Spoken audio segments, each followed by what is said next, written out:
Selamat pagi semuanya, perkenalkan nama saya Alvina dengan NPM 2442129. Saya berasal dari kelas 1 UMMO. Sebelumnya saya ingin berterima kasih kepada Ibu Haryani Kustia karena berkat dari tugas yang telah beliau berikan, saya memiliki kesempatan untuk membuat sebuah artikel dengan judul Mengukur Tingkat Partisipasi Gen Z dalam Pemilihan Kepala Daerah 2024. Hal yang paling dinantikan oleh para Gen Z di tahun ini tentunya adalah pilkada, yaitu pemilihan kepala daerah. Terutama bagi Gen Z yang lahirnya tahun 2003 sampai 2007, ini adalah momen penting dalam sejarah politik Indonesia. Mereka akan ikut dalam pilkada untuk pertama kalinya. Tentunya mereka menunjukkan tingkat antusias dan partisipasi yang sangat tinggi. Gen Z yang lahir di antara tengah kemajuan teknologi informasi dan komunikasi yang pesat. Oleh karena itu, mereka terlibat dalam politik dan memilih pemimpin daerah mungkin berbeda dengan generasi sebelumnya. Cara mereka dalam memilih calon ketua sesuai tentunya akan berbeda dengan generasi tua. Adapun beberapa faktor yang akan mempengaruhi apakah mereka akan memilih atau golput. Yang pertama yaitu tingkat partisipasi Gen Z dalam pilkada 2019 dan 2024. Tentunya sangat berbeda. Pada tahun 2019, kebanyakan partisipasi adalah generasi tua. Sedangkan generasi muda yang terdaftar kebanyakan melakukan golput karena masih kurangnya minat mereka dalam pilkada ini.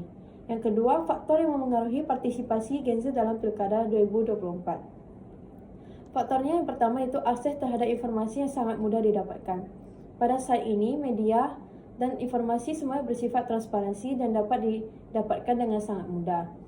Apabila ada calon kepala daerah yang ingin kita ketahui, kita bisa langsung mencari di media sosial dan pasti akan langsung dapat mengenai visi misi dan latar belakang dari calon ketua tersebut. Yang kedua yaitu keaktifan generasi muda dalam media sosial. Media sosial sekarang sangat aktif dipenuhi oleh para Gen Z. Gen Z sangat sering membuka media sosial setiap harinya dan itu sangat berpengaruh dalam jalannya pilkada. Karena kebanyakan pemilihan sekarang menggunakan media sosial agar pendukung mereka bertambah. Yang ketiga, ketidakpercayaan terhadap sistem politik pada zaman sekarang.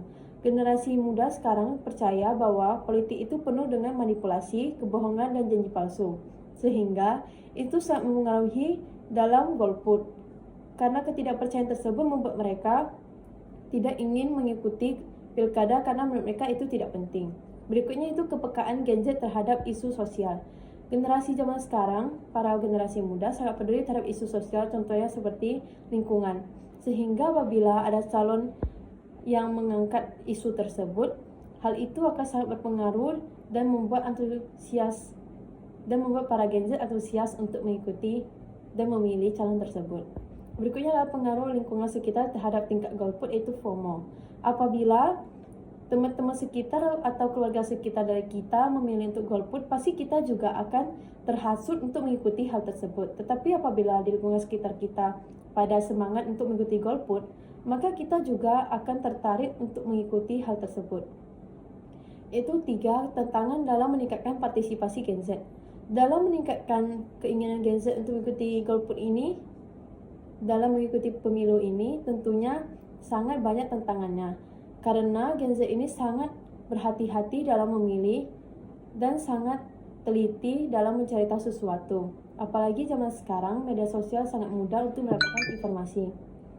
Berikutnya, dalam mengukur tingkat antusiasme tersebut, ada beberapa faktor-faktor seperti akses informasi, keterlibatan media sosial, dan hal-hal yang tadi saya sebutkan tersebut. Oleh karena itu, upaya untuk meningkatkan partisipasi Gen Z harus melibatkan pendekatan yang lebih terarah dan relevan dengan nilai serta kebutuhan mereka. Pilkada 2024 akan menjadi ujian bagi antusiasme politik Gen Z. Jika mereka merasa terhubung dengan proses politik ini, mereka memiliki potensi untuk membawa perubahan signifikan. Dengan kampanye yang transparan, berbasis informasi yang akurat, serta penyampaian isu yang relevan, tingkat partisipasi Gen Z dapat meningkatkan dan memastikan bahwa hal tersebut akan sangat meningkat apabila memang pemerintah bisa mencapai generasi muda pada zaman sekarang.